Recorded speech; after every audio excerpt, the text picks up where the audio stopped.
Hey guys, Novus here, and going to be taking a bit of a look at something that occurred a couple of days ago. I actually just recorded this, so I'm having to record it again. As it turned out, I didn't plug in my microphone, so my bad. Yeah, basically, I haven't had internet for the last couple of days, and was like, okay, what's going on here? Turns out quite a lot of people have been without internet for the last couple of days. A couple of Telstra's main lines ended up getting cut. Now, doing a bit of digging, starting off, kind of ended up at this page from CRM, where they go over a bit of what happened, but I guess it's not that detailed. A Telstra spokesperson did tell them, "We are in the process of repairing a fibre optic cable cut by a third party, which is impacting several thousand broadband and ADSL services, as well as some wholesale services. Services are progressively restoring, and repair work will continue throughout the day. We apologise for the inconvenience and are doing everything we can to restore services as quickly as possible." Exetel confirmed the outage on its website, citing a wholesale supplier fibre cut. It listed outages in the Sydney suburbs of Blacktown, St Leonards, North Sydney, and Sydney City South, as well as in Dubbo. Emergency crews are working to repair the damaged fibre cables as soon as possible. Exetel apologises for any inconvenience this may have caused. Now, that doesn't necessarily give the full story, and quite a lot of what I have sort of looked around at doesn't. So if we go over really quickly, I've got where the outage begins here, and so just some stats on how it progressed over the next day or so, and when it kind of finished off. So yeah, there was quite a lot of reports by AussieOutages.com. We've got quite a lot of people without internet. Now, the reason for this, we can get into it a bit more. Over at SBS News, I found another article. Thousands of customers across New South Wales have been left without internet services, some for more than 24 hours after a Telstra cable was accidentally cut. Yep, that's what we've already confirmed. However, some information from Dodo was basically just as vague. They did try to make a bit of a joke on Twitter about it, but yeah, pretty much just as vague as the other sources. However, I have managed to find one source that actually has a bit more detailed information on this, and I'm still trying to find out more information. But here we have thousands of Sydney-siders are still without internet more than 24 hours after a damaged cable left a number of companies out of network. This was a story done a little after this had occurred. Construction crews working on an apartment in the North Shore suburb of Chatswood accidentally cut a Telstra cable yesterday morning, immediately causing a widespread outage. Customers that use Dodo, iPrimus, Aussie Broadband, and Exetel are among those affected. I know that there's more. One of those is not my provider. My provider isn't in that list, so I'd say there'd be quite a few more though. The internet outage has stretched across the whole of Sydney, with customers as far as Prospect in the city's west to customers right in the CBD losing connection. Lawyer Stephen Goddard, who uses Exetel for his Elizabeth Street offices, told the ABC he hadn't been able to work since yesterday because he couldn't log on to his company's internal server. "It's very frustrating," he said. "It's not like I live out in the middle of nowhere, I'm on Elizabeth Street. The most frustrating part is that some other offices on my level in the same building have internet. I had to go home, there's nothing I can do. They told me it won't be restored till tomorrow, that means I'll be out for 48 hours. Now, that is something I would like to sort of point out, is, it's, like, this would be affecting a lot of people's work. There are a lot of people whose businesses rely on being able to connect to the internet, at least to some degree. Better internet better, but, you know, having internet pretty important. So it would be having quite an effect on that. Now, on top of that, We've got here, Aussie Broadband addresses the outage on Facebook yesterday, offering its profuse apologies. We have an outage affecting some customers in the Sydney region and central New South Wales. Our profuse apologies. We've lodged a fault and technicians are investigating. It wrote at 11 AM, almost immediately after the cable was cut. By 4 PM, technicians had repaired some of the cables and a handful of services had been restored. The fibre team have reported that splicing is ongoing and the first cable and a handful of services have been restored. They've also hauled and started setup and prepping on the second cable. There is damage to 1,560 cables across 4 optic fibre cables affecting a number of providers. 3 of the 4 damaged cables have been fixed, but the 4th, a specialised replacement type, had to be sourced from Melbourne and is expected to arrive in Sydney by 10 AM tomorrow, so that would be today. Exetel's customer service line is delivering an automated message. We are experiencing a network outage in New South Wales area and it is currently being investigated. We're making our best attempts to restore the service as soon as possible. Yes, so just more of the same stuff we've heard before, more generalized stuff. Now this is the only source I've really found anything in detail about this, I guess. Most of it's been vague. And even in this, there's no mention of which company cut the lines. It was a construction company, but it's just, they've been referred to as just a third party repeatedly. And in this case, it's been a construction party. A construction company. Which construction company? I mean, who exactly is responsible? And are they going to have to try and reimburse Telstra, who are having to replace all of their fibre optic cables? I'm kind of curious about that. I was also curious about the splicing. So when I heard of splicing, I immediately thought, okay, well, the only thing I know in regards to that would be splicing together copper cabling, which more often than not is less effective than replacing it. If you have something that it's vital that it run effectively, that you put a lot of money into and a lot of time and a lot of effort into, you want this particular piece of equipment to run properly. If one of the wires gets cut somehow, you won't just be splicing that together. You'd more often than not be replacing that individual wire. And the reason for that would be because it would be less effective and more likely to break again if you simply spliced it. This is much larger scale. We're talking the internet lines that run the internet for everywhere around here. I mean, these are pretty expensive cables as well. So in the case of splicing, what kind of an effect would it have? Now, I have found some stuff in regards to that. Keep in mind, the last set of cables were at least late 80s, sort of. 89 was the first permanent internet access available in Australia to universities via AARnet. Outside of that, I couldn't really find anything in terms of when the first cables were laid down. I could put a bit more work into that, but I mean, it's not really a big deal. It means at least the late 80s was when the copper lines were sort of laid down that were supplying the internet, as far as I'm aware still now, right up until fiber lines were put down.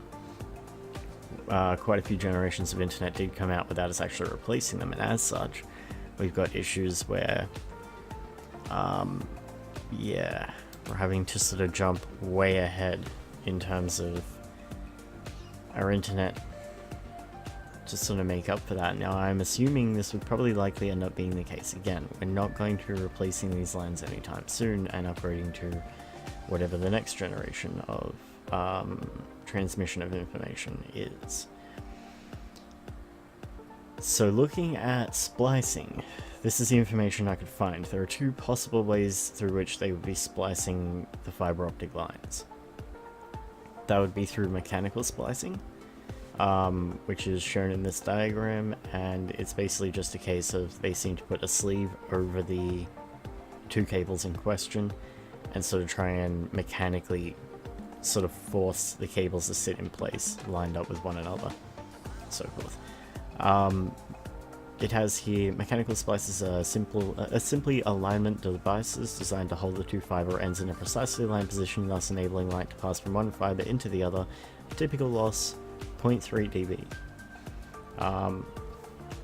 Fusion splicing. In fusion splicing, I'm hoping this is likely what they've done, but that depends on whether or not they were able to even actually get a machine out there to do this. I have a bad feeling we may have ended up having these lines fixed up via mechanical splicing so as to have it done there and then on the spot for these particular lines, but I can't say either way. I haven't actually been able to find any information as to how they've spliced it, but it could go either way. Under those circumstances, it's triple the loss of fusion splicing. In fusion splicing, a machine is used to precisely align the two fiber ends, then the glass ends are fused or welded together using some type of heat or electric arc. This produces a continuous connection between the fibers, enabling very low loss light transmission. Typical loss, 0.1 dB. Now, yeah.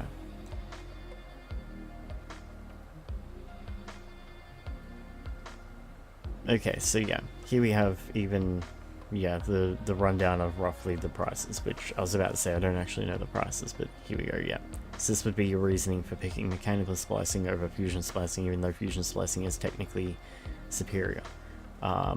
Less loss, and according to this, mechanical splicing has a low initial investment, $1,000 to $2,000, but costs more per splice, $12 to $40 each, while the cost per splice of fusion splicing is lower, 50 cents to $1.50 each. The initial investment is much higher, 15 grand to 50,000, depending on the accuracy and features of the fusion splicing machine being purchased. The more precise you need the alignment, better alignment results in lower loss, the more you pay for the machine. Now, honestly, I don't know for certain. I'm hoping they went with fusion splicing over mechanical splicing, but regardless, one way or another, there is still a loss to some degree. My only worry is how many times are these lines going to get damaged in the next 30 years or so that these lines are going to be utilized. If it's anything like the last set of lines, they'll probably be around for quite a while a few more generations of lines come out, and then we'll finally upgrade them. And at that point, how, like, between now and then, how damaged are these lines going to get? How much are they going to degrade? What's the typical sort of levels of degradation when this occurs? Now, on top of that, trying to find out a bit more about who cut the lines, what I did manage to find was this. It's a post. I can't find out. I haven't been able to find out yet who cut the lines. I'm trying, but this is a bit of an older post. Something that just kind of details the ways in which you can avoid cutting lines. So while there are like a bunch of things like locators and so forth, there's a service called Dial Before You Dig, which is probably something that should be brought up with anyone, I guess, kind of trying to, I guess, demonstrate or prove that the individuals who did actually, the company that did sort of dig in these areas probably made a bit of a mistake, would be the fact that you actually have access to these Dial Before You Dig services. So it's a national referral service designed to prevent damage and disruption to Australia's vast pipe and cable networks. It passes requests for plans to the affected asset owners, which then provides plans directly to the excavator. It's all completely free. Now, yeah, this sort of seems... It seems like basically there is quite a lot in terms of resources that you can actually utilize through which to find out ahead of time before you ever even go out there. Are you going to have any lines around there that you're going to potentially end up hitting? And one would hope that a construction crew that are intending on doing digging would have done this ahead of time. So my question is, are they going to be paying for the lines or not? Are they going to be reimbursing Telstra and so forth? Don't get me wrong, I'm all for Telstra having to pay for the lines, because you know, they've had a monopoly on the lines for a very, very, very long time when they were sold off to them. And ever since then, they've held a monopoly on those lines. With that monopoly comes a responsibility. If the lines get damaged, it is their job to fix it.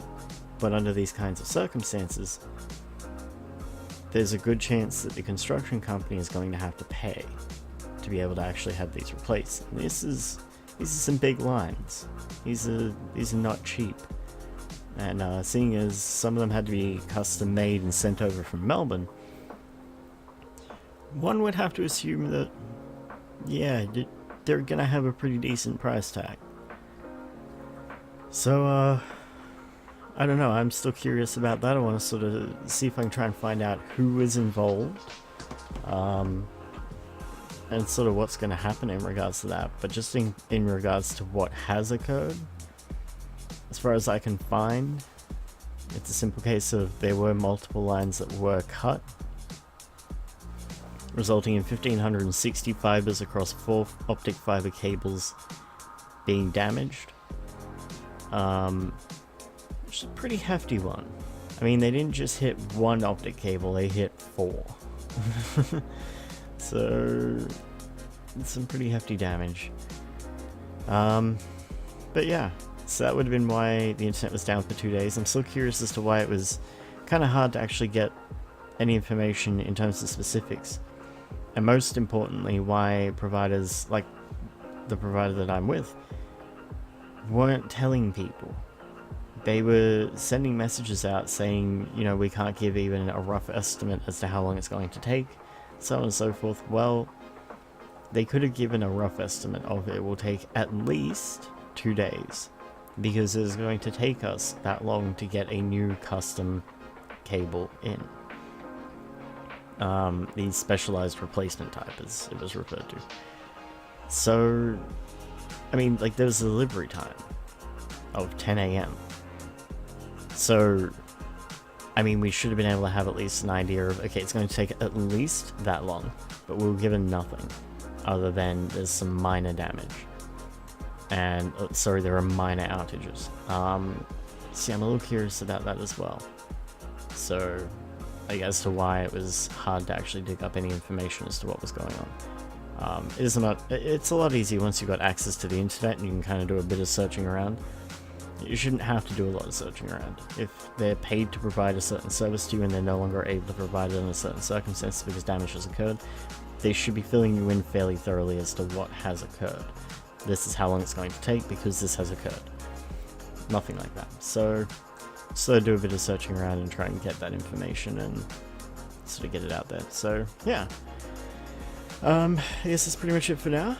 I am still curious, so I'll be looking around a bit more and trying to find out a bit more about what's going on. But, yeah. Hopefully we don't have any more issues like this, because more splicing would be bad. I'm assuming eventually, if you did have a single line that was actually just damaged in, like, more than one place, so that there was going to be multiple splices, in the same section of line that was originally laid down, eventually it would hit the point where the government would just be like, Telstra would just be like, yo, let's grab that line, let's rip it out, and let's put a new one down. As far as I'm aware, they sort of disconnect where the original splice was that connected those sections of the line up, and would just pull the line through. And they would have connected up a new cable on the other end, and it would just pull that cable through and into place where the old one was. As far as I'm aware, that's sort of how they go about that sort of stuff.